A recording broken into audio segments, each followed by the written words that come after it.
Welcome back to another episode of Twinfluence, where we talk about all things AI. And today we're going to have a conversation around what our go-to is, what we keep coming back to, what we use every day in our worlds of education, real estate business, or business. But before we move on, don't forget to subscribe. Okay. Before we actually decided to do this, we were talking about just where we are in using ChatGPT, like OpenAI's platform. And what I have found, even in my own industry, is that the education system, and I mean like from birth to like 12th grade, has embraced it, but they haven't embraced it. So, for example, in the United States, and I'm looking at these stats, about a third of US college students, young adults, not universities, the students themselves will use ChatGPT for their academics. Even if professors are like, if you use it, you're cheating. Well, but then we have the workforce, 41% of certain professions use ChatGPT, like specifically marketing professionals, because it'll rewrite everything for you. And then financial advisors will use it because it'll find all the stats for you, especially if you are trading or you want to learn how to save money, and it'll create spreadsheets for you and all the things. But there is a disparity. Men will use ChatGPT more than women. That's a thing. Interesting. Right. But I've seen and heard in like situations in education or at conferences where men will freely talk about ChatGPT as a partner. Like you and I have talked about using ChatGPT as a brainstorm buddy, as a partner. Like it is our thing. And it is my hope that women will embrace it because it will help you. There's this idea that, oh no, it's going to make you dumber. No, it's made us smarter. It's made us faster. It helps me not waste time. But here's one factor that I think people don't really know. The younger workers are more likely to embrace ChatGPT. It's like the younger generation who embrace Google and the internet and the World Wide Web and all the things like that.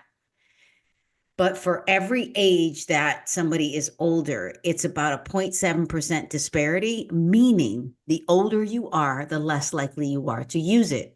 Which brings me back to why aren't we helping our younger children, like in Japan at age 3, using ChatGPT so they can master it? Because, the brain can learn anything. And you know this because you watch your own children become proficient, efficient, and thinkers in Spanish and English because they were in dual immersion. AI is a language, and we're not letting people do this. So, and I say this because globally, like in December of 2024, because in November of 2022 is when ChatGPT started. 300 million weekly active users within the United States, leading the user traffic at 17.7%, followed by India at 8.41%. So we're leading the world, but we're only 17% of the users. There's like, who else is using it and why? And the idea of what demographics are using it, the haves and the have-nots. The haves are going to use it because they embrace technology, they're the innovators, they're the early adopters. And then there's this disparity of, even if you're in business and you believe what other people think, like I love Mel Robbins with let them think whatever you want to think, or they want to think about you, use it so it makes you better, like that. I mean, I'm sure you want to kind of touch on the male female thing and then the age factor.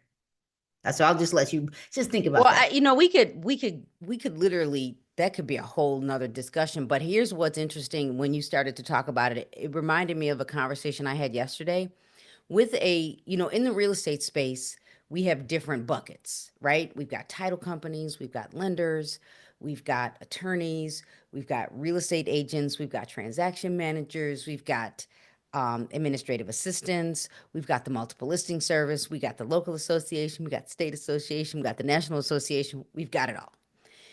And there was one bucket yesterday. I was having a conversation with someone, and the conversation went like this. Carrie, we have people in our offices that keep coming up with, this is how we could use AI. And they're like, nope, we're not doing it. And I said, well, let me tell you, someone else is in your same bucket. So if you won't pause and make a decision to figure out how to integrate it so you're the leader and make it ethically capable to do, and I'm cautious about what I say because then the person would know that's the bucket. If you don't become the leader in whatever bucket it is, someone's going to dominate and they're going to do it faster than you. Okay, so with that, remember Montgomery Ward and Sears? And they created their, I'm gonna use a word, obsolescence. They became, people were telling them what they needed to do. Like you're clearly telling people to practice and play in the ChatGPT sandbox, the playground. And people would tell Montgomery Ward, we go to Montgomery Ward and we ask people for help, and they're like, I can't, I have to fold these shirts. But you're in the business of selling the shirts, but you won't help me buy the shirt. So they went out of business. Sears did the same thing. J.C. Penney listens. You go into J.C. Penney and you feel like, oh, I might want to buy that, even though it's, our age group is like, who's J.C. Penney? But the younger age group will go in there and be just fine with buying it because they listened to the world. They listened to what can we do to change to make this appealing, and how can we use this information to change what we're doing in the future. And that's what ChatGPT is doing. And people aren't embracing it. They are just being left behind. So yeah, we'll come back and talk about that. With that being said, if you're listening to this now and you're like, oh, that could be a great conversation, tell us in the feed. Tell us, are you using ChatGPT? Are you using Copilot? Google Gemini? What are you using? Are you using it? What are you using it for? And are you educating your team, your staff, your space on the what, the why, and the how? So, Mina, so what do you find yourself going back to when it comes to Okay. ChatGPT? And maybe you ought to show us what's new with OpenAI. So I'm glad you asked. So this looks like ChatGPT. This is my ChatGPT. This is the sidebar. This is the new chat. These are the types of different GPTs. You can feel overwhelmed with that, but basically you click on it and you ask it something like it's a prompt. This is OpenAI's platform who runs ChatGPT. But you notice the similarities, kind of like glasses, one or two, like it looks the same. So they put all of their information that used to be at the top up here on the left. It's all the same information, but they're now using the GPT, kind of like go GPT it, go chat GPT it, go chat it, go Google it. Because the moment you show up, it is now a search engine. Like, And here's what's said interesting. it. Go. I wasn't even thinking about the fact that they moved. It's like a website, and because when you log into, if you went to my company website, all my tabs are at the top. They just changed the narrative. Yeah. They They, made and it look like their platform, so the user is going to use their website platform as they use ChatGPT. so, first of Interesting. all, well, what I wanted to point out, this because it's quick. You click on research, it does the same thing as the sidebar. So if I click on my sidebar and I want to go to any of my GPTs or my projects, it does the same thing. It opens it up. If I go, let me just go back here and show you. Like it gives me research, it gives me research overview, it gives me the different GPTs and goes over them. Remember, I showed you drop down. You're like, I don't know what these things are. Well, you can go here and go to the research and figure out what they really mean because it'll go into depth for you. You can go back home. What I really like is if I go to GPT here, it now will give me how to use it, how the world is using it to explore, how you can team, who are they teaming with? Wait a minute, back up. Stop. Don't go. Listen. You do. They're I just, teaming with Duolingo. I know, right. I was So I was like, wait a minute. So you say that, and I'm telling you right now, I created a project in here so that I could learn I can start practicing other languages. So I created my own project folder, and I got to find it because it says language somewhere. Um, It's in here somewhere. So basically it can teach you, here it is, learning languages over here. So I gave it a prompt. It's very specific and it taught me how to say things and it talks to me in the car. You say Duolingo, if it's partnering with them and using them as a on the back end, like the programming language, that which is I'm intrigued because you keep seeing it's changing, like all their partners. But you need to go. Well, now I'm my next.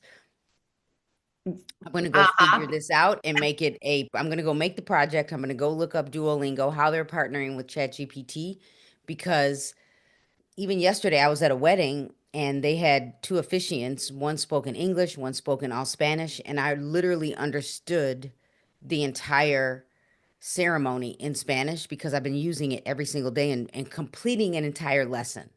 So I could probably take it to the next level.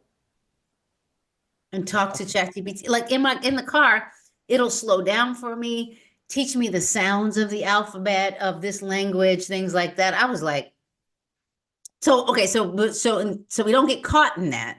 Let me just explain to you that it has enterprises redefine work in the age of AI. It talks about security and privacy and all the enterprises that they're partnering with. They have other things down here that you can play with. Talks about their workflow, but the one I want to point out is this one right here, education. The reason why is because I've said that in the past education systems tend to be 10 to 15 years behind. There's like this decade of knowledge that's lost because there's a belief that if we do this, then it will make students cheat. New York schools in 2022, even recently, LA schools are like, we don't want students to cheat. So they're focused so much on the one thing that's going to make them cheat, they remove it from them instead of saying, well, how can we teach children how to use it so that they become ethical? It's like Google. Back in the day, kids were like copy, cut, and pasting, throwing it in Microsoft Word, and all the teachers knew they cheated because it have a hyperlink. That's what we need to do. Even in companies need to create policies and guides to help people use it so they don't feel like I'm cheating because I remember one of my own children saying, I can't use this. I feel like I'm cheating. We don't feel like we're cheating when we go to Google because it's just there. I need to find information, so I go to Google. If I need to find information on how to fix something in my house, I go to YouTube. We use it as a resource. ChatGPT is a resource to make you better, faster, and more efficient. I just feel like we get left behind. And I will tell you right now, ChatGPT is probably the best place for research. It will give me all of the articles, give me the latest articles in how real estate is using ChatGPT or GAI, generative AI. So And it reads your. it's finding the articles, it's giving me a summary of the article, AI generating property descriptions, AI in property search analysis, AI driven marketing operations. I'm going to tell you right now, if you're a real estate agent or you're in education and you want kids to be like, go find and go to ChatGPT and find 3 articles on what you're working on right now, read it, and then throw them back into ChatGPT and have it summarized. Why am I wasting my time? Like, you should read it, yes, but you can have ChatGPT read it to you too. And here's what I like about what you're saying. And I'm also thinking that maybe we'll come back and show everybody how we're consistently using AI or what our go-to is, just because I think we should stay here. Um, as a student in high school, when I would have to read, now knowing what I know, I just was, sometimes I just wasn't grasping the information. Right. So Mm-hmm. the learning component, I think for, the schools you were saying that are concerned about kids cheating, is you let them read it and then you have them put it into AI to summarize it down to a level that student can understand. And then, okay, I get it. Now they understand what they just read. Okay, you just said something that every teacher would want to know. I'm gonna use the word it scaffolded it. It did it for the level of the complexity, it changed the difficulty, like kindergarten, first grade, second grade, college. The complexity is still there. They're reading content at their age level, like, but maybe it's like the language is like, oh, I don't understand that word. There's so many things. And the reason why I brought up real estate is because home buyers, savvy home buyers, I can do my own market analysis. So if you're not You using can. It's a little dated because it might be multiple dated, listing service isn't. You get but let me finish this thought. The reason why I'm telling real estate agents or educators or people in business that they need to know how to do this is because if they don't know how to do this, the savvy consumer. consumer is going to tell you, well, I already did that. You have to be able to say, yes, but that data is going to be old, and let me tell you why. Let me show you why it's old, what you ChatGPT will tell you, and let me show you why mine is more current. Because if you can't argue that, there's no reason for them to use you. Like, you have to be able to have the knowledge. It's the same in any arena. If you don't know what you don't know, somebody else knows it, and they're going to make it up as they go. And we don't want you to make it up as you go and that's why the other key component of this is real estate agents, educators need to keep showing up to learn. You need to learn what you're teaching. You need to learn what you're explaining to the public. You need to learn it, but you also need to leverage AI because if you don't, ditto what everything you just said, the consumer is going to probably feel like they know just as much as you because they're going to bullet point it and they're going to go create the market analysis. They're going to go do the research. They're going to know everything they need to do. And hence why some buyers right now are choosing to represent themselves because they have this. And I can argue why you don't want to and why you don't want to just use AI because there is a component of the person that's been working in a market forever. But I'm not saying they shouldn't use this. I am saying that right now, our data is not public this way, but you can best believe that everyone wants access to the open source. They want open source multiple listing service data. So you can best believe everybody in ChatGPT is trying to get it. Yeah. And if So it, you need to and I know, just you need to be able to explain what's happening in the market. But I can tell you that even if a consumer came to AI, their data might be 6 months old because you still got to buy the big companies out there. Like Zillow is a real estate company, Redfin's a real estate company, Realtor.com is not a real estate company in the sense of working with buyers and sellers. They work with real estate professionals. Same with Homes.com. They get the data, but they have to get it from the multiple listing service, and then they also have to buy data from the assessor or the county or the state. They got to buy the data, so they're not getting it as fast. But you could best believe everybody's trying to get it direct. right. And the unfortunate or fortunate thing is that there are people out there that know how to use ChatGPT because we've been using it for 2 years. And you have to start somewhere. Everyone's new at something everybody's new at everything the first time you do it. So getting in here and playing, like when you were talking, I am still on the same platform. I asked it to use Canvas, which, by the way, is you can look for the tools down here. I could have just selected it, but Canvas allowed me to edit the same thing and say, use Canvas and show me the data in Illinois on the right and articles. I didn't even look at that. I didn't even put a space there, but now it's focused only on the right here. It's focused on Illinois. And it wrote everything here for me as well. And I can manipulate this. The reason why I'm showing you this is because I can manipulate this, and because you said if you were in school, you would want it to make it accessible for how you read. And some people, we believe everybody can read at some academic level.